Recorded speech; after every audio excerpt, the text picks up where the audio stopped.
It's your girl Key. Does he overpromise and under-deliver? If so, it's only gonna lead to disappointment. Disappointment often builds into resentment, and in the end, you'll not trust the words, the sweet words that drop from his lips. Now, if you find yourself in such a situation, note to self, okay, I'm noticing that I'm feeling disappointed. And then my encouragement to you is start to notice. You can then start to predict that will happen again. So if the person that you're with overpromises and underdelivers, if you take that principle and then the next time, so they might disappoint you, just notice if it continuously happens.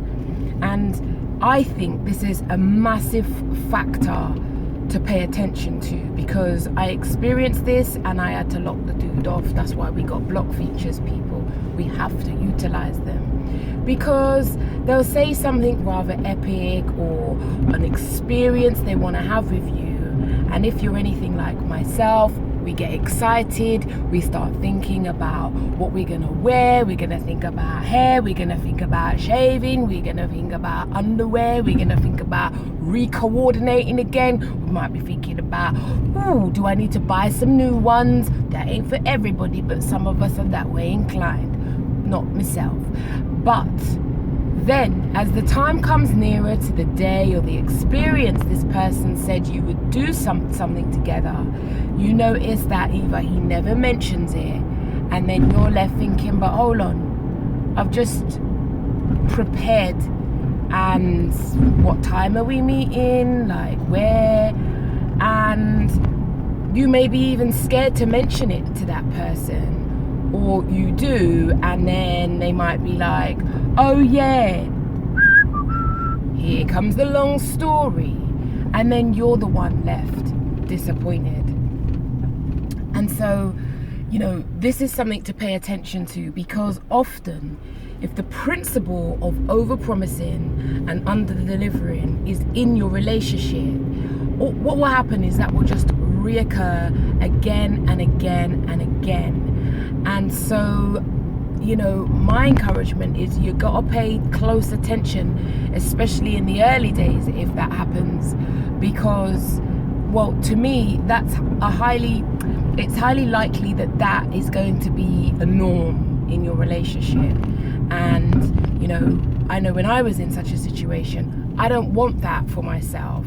I don't want to be holding on to vexation because, once again, your big epic promise you never delivered on. In actual fact, I would actually appreciate someone who under-promises and over-delivers, because then you're just left like, wow, surprised, satisfied, and like really feeling privileged that this is the person that you have in your life. And so, when we're with someone who overpromises, underdelivers, you may also develop an anxiety about, will this happen this time? Will it not? You may also be fearful about even mentioning it, because you'll be like, I don't want to rock no boats because it's been going so well.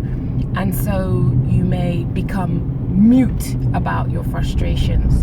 And one thing I am really proud about with regards to myself and my development over the years is that I name stuff early in the morning. I really try to name stuff, because I know ladies, we often do this. We get very attached, yeah? Especially if the physical is 10 out of 10, then we're gonna have head over heart challenges or head over lady flower challenges, which can be a very difficult dynamic to shake ourselves out of. Let's be real. So it's best that attachment don't happen. So early in the morning, we're gonna say to you, I've noticed you seem to overpromise and underdeliver, because here I am getting excited, thinking about what I'm gonna wear and coordinating outfits, because we don't want you to see us in the thing twice. You know what we're like.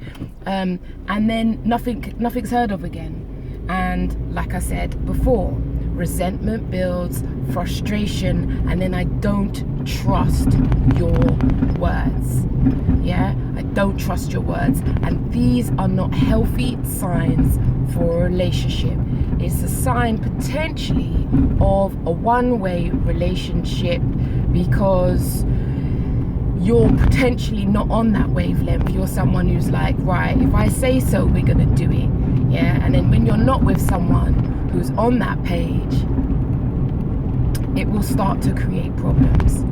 So this video is for you. Like I said, if he over promises and under delivers, my encouragement to you is challenge somebody about that.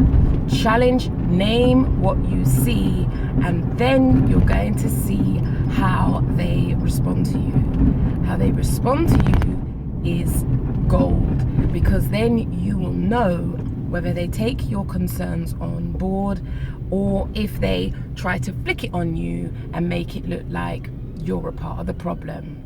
I hope this video may be of benefit to you or someone you know. In addition, if you would like to understand more about your intimate relationships and why you may go from bozo to bozo, do consider attending my Feel Loved workshop in September. You can find the details at keyforchange.com. Support your gal, because you know, I know, and you are not alone. It's serious times we're in right now, because dating ain't no joke. And when they go big and under deliver, it is disappointing and frustrating, and it hurts. Yeah. And so we don't want that for ourselves, because we want to live our #best life. Take care of you, because if you don't, Derek won't.